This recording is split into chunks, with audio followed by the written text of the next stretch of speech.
Uniforms take away your individuality. That's what they are supposed to do. That's what they are intended to do. And so do dress codes in the workplace. And they can be used by coercive people in a lot of different ways.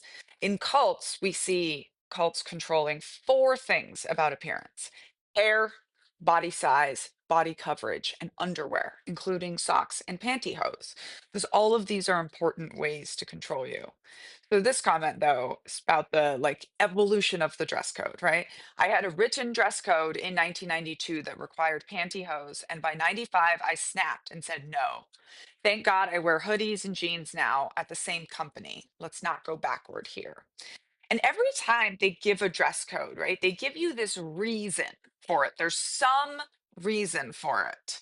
This is from my book, The Culting of America, on the chapter of self-sacrifice.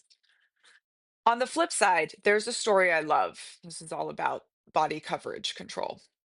When Mary Barra became CEO of General Motors, the first woman, she tossed out a 10,000 word dress code and replaced it with two simple words: dress appropriately. She trusted her employees to understand what that meant for their roles, creating a more inclusive and empowering workplace.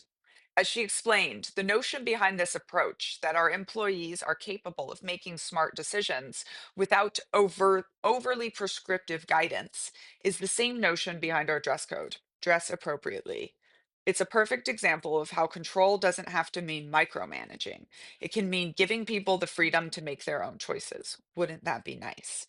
And when she did this, she had these one meetings with all her top managers and asked them what their concern was, right? And it would be things like, well, some of our guys that work in this shop sometimes have to go meet with clients, so they need to have a pair of dress pants in their lockers. And she was like, does that seem like something management can handle at the management level?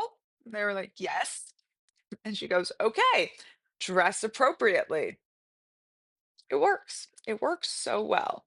And when they're being overly prescriptive about the way you dress or present yourself, it usually has to do with manipulation and coercion.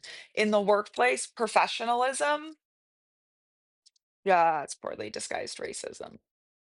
I'm Danielle, a scholar of cults, extreme groups, and extremely bad leadership. I wrote a book called Uncultured about growing up in the Children of God religious cult, then going into the cult of the US Army. I have a master's degree in organizational psychology from Harvard. That's where we study all of this kind of stuff, like dress codes and uniforms. And now I'm about to publish a book called The Culting of America on January 20th. So stay tuned. And oh, if you love these, there's one pair of them in my shop. You can get signed copies of Uncultured attached here.